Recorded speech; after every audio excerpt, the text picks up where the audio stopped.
Ćao ljudi, ovdje Luka, danas ću da vam pokažem kako da napravite mašinu koja puca strela. Ajde da krenemo. Prvo ovako stavite kamen, ovdje crvene baklje. Na crvene baklje stavite kamen, ovako. Ovdje stavite crveni kamen. Ovdje izbacivač. Ovako 3 izbacivača. Ovo ugasite da vam ne smeta dok radite.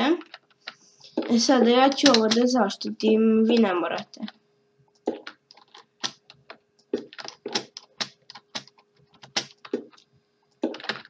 Zato što treba baš kratko, malo vremena.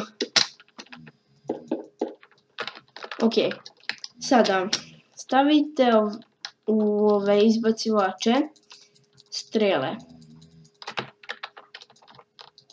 Ne morate baš da napunite sve strelama. Ja sam popunio sve strelama, još su ih 64.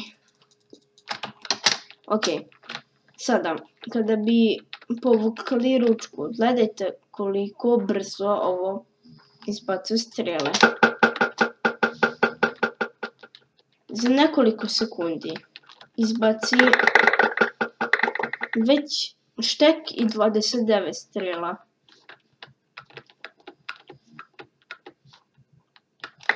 Evo ga. Pogledajte na ovom kanalu i kako napraviti mašinu koja puca vatrene strele.